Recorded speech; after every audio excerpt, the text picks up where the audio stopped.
हूँ प्रयागपुर में हूँ और ये बहराइच जनपद का एक छोटा सा कस्बा है और जहाँ पे मैं हूँ इसके एड्रेस के बारे में जानेंगे यहाँ के ऑनर से। और अभी मैं आपको बता दूँ जहाँ पे मैं खड़ा हूँ ये आप जो देख रहे हैं ये फ़िश हैचरी है और यहाँ पे सीड तैयार होता है। तो यहाँ के बारे में जानेंगे किस तरह से जो है सीड तैयार होता है और किस तरह से जो है जीरा साइज जो फ़िश होता है उसको फिंगर साइज किस तरह से किया जाता है। और सबसे इम्पॉर्टेंट जो है सीड को तैयार करना, ये बहुत ज़्यादा इम्पॉर्टेंट होता है। तो बहुत ही अच्छा वीडियो है और सबसे पहले मिलेंगे यहाँ के ऑनर से, उन्हीं से जानेंगे यहाँ के एड्रेस के बारे में और पूरी प्रक्रिया किस तरह से जो है सीड तैयार होता है, किस तरह से जो है इसमें जीरा साइज जो बच्चे होते हैं उनको फिंगर साइज किया जाता है। और तालाब के बारे में जानेंगे। अभी यहाँ पर जो तालाब, आप थोड़ा सा मैं चाहूँगा आप इधर दिखाएं कैमरे। यहाँ पे जो आप तालाब देख रहे हैं, अगर वहाँ से आप देखेंगे तो ये पूरा जो है 4 एकड़ में फैला हुआ है। और 4 एकड़ में किस तरह से जो है इसमें बच्चे डाले जाते हैं, छोटे बच्चे डाले जाते हैं, किस तरह से तैयारी होती है, बहुत सारी बातें होंगी। और बहुत ही अच्छा वीडियो है उन फार्मर्स के लिए, उन नए फार्मर्स के लिए जो अपना फिश फार्मिंग स्टार्ट करना चाह रहे हैं छोटे स्तर से या फिर बड़े स्तर से। तो आपसे जानेंगे जो है कि किस तरह से जो है उसमें शुरुआत किस तरह से की जाती है फिश फार्मिंग को लेकर।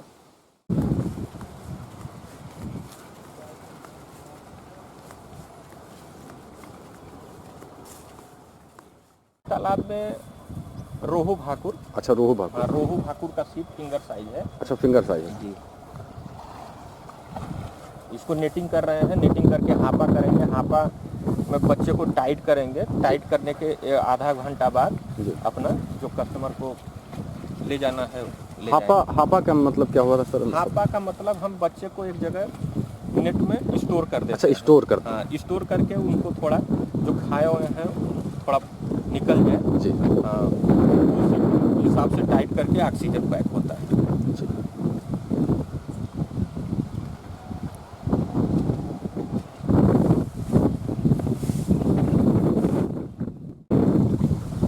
सर, तालाब की गहराई क्या होनी चाहिए? तालाब की गहराई अगर हमको कल्चर करना है तब तो गहराई अगर 6 फीट 7 फुट 5 फीट को कोई दिक्कत नहीं है। लेकिन हम लोग को चूँकि ये हैचरी बेस है तो इसकी गहराई 3 फुट 4 फुट 4.5 फुट ही हम लोग रखते हैं, क्योंकि हमेशा नेटिंग करना पड़ता है। और जिस किसान को कल्चर करना है उसके लिए कोई दिक्कत नहीं है, चाहे जितना गहराई हो। बस डिपेंड ये करता है कि वो अपना मछली निकाल सके। जी।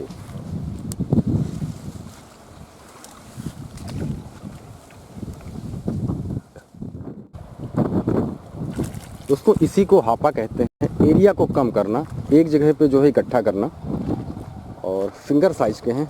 यहाँ पर सर ये कौन सी मछली है? ये ग्रास है। ये ग्रास है।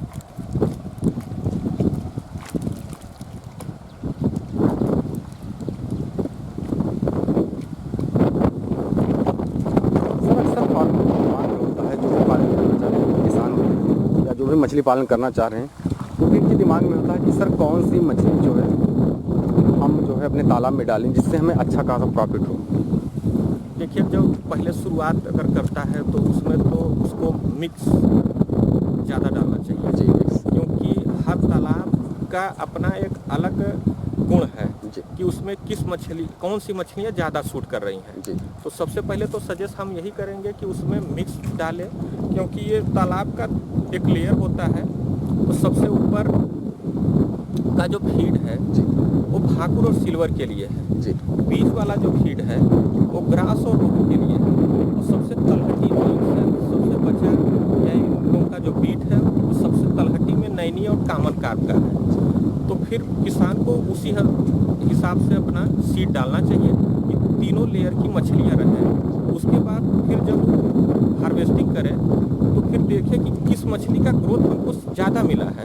तो अगली बार जब वो डालें तो उस मछली का मात्रा थोड़ा ज़्यादा बढ़ा दें और मिक्स वाला हमेशा रखे रहें। अच्छा सर, मान लीजिए पुराना तालाब है तो उसमें भी फीडिंग करने की ज़रूरत पड़ती है क्या? पुराने तालाब में माना जाता है कि बिल्कुल फीड से लबालब रखें, दिक्कत नहीं है। अगर गाँव के किनारे हो या गाँव के बीच में हो तो उसमें फीडिंग की कोई ज़रूरत नहीं है। ज़रूरत पड़ती है वो भी कम मात्रा में। फीडिंग की मात्रा पड़ती है बढ़िया से वो जो नया तालाब रहता है उसमें।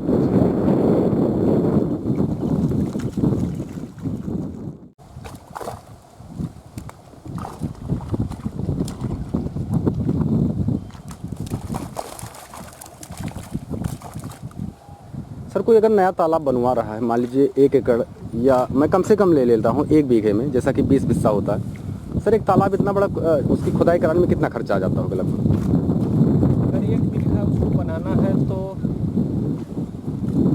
लागत लग जाएगा वही 10 से 15 हज़ार के बीच में जी, 1 बीघे में। इसी तरह अगर वो 1 एकड़ में अगर बनवा रहा है तो लगभग 70,000 या 60,000 के करीब इसका खर्चा आ जाएगा। नियर अबाउट कितना आ जाएगा?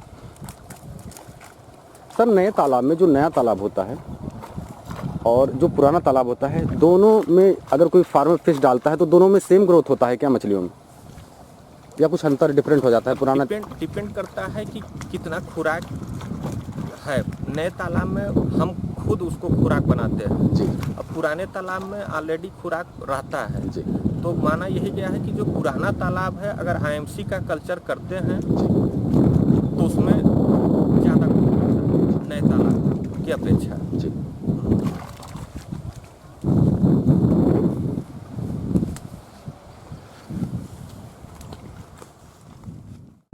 ये अपनी जो जहाँ ब्रीडिंग, अच्छा, हैचिंग पूल बोलते हैं, अच्छा हैचिंग पूल इसको बोलते हैं। इसी में ब्रीडिंग होता है, इंजेक्शन लगता है, इंजेक्शन के बाद जो अंडा आता है ये इस जार में, तीनों जार में आता है जी। 72 घंटे का इसमें प्रोसीजर होता है। अच्छा, 72 घंटे में अंडा से बच्चा बन जाता है और उसको हम लोग टैंक में अच्छा सप्लाई सर इसमें कोई इलेक्ट्रॉनिक मशीन भी लगती है क्या? करते हैं। कोई इलेक्ट्रॉनिक मशीन नहीं है। अच्छा, ऐसे नॉर्मल जो है। हाँ हाँ सर एक टैंक में किस तरह से बच्चे आते हैं या अंडे जो भी होते हैं?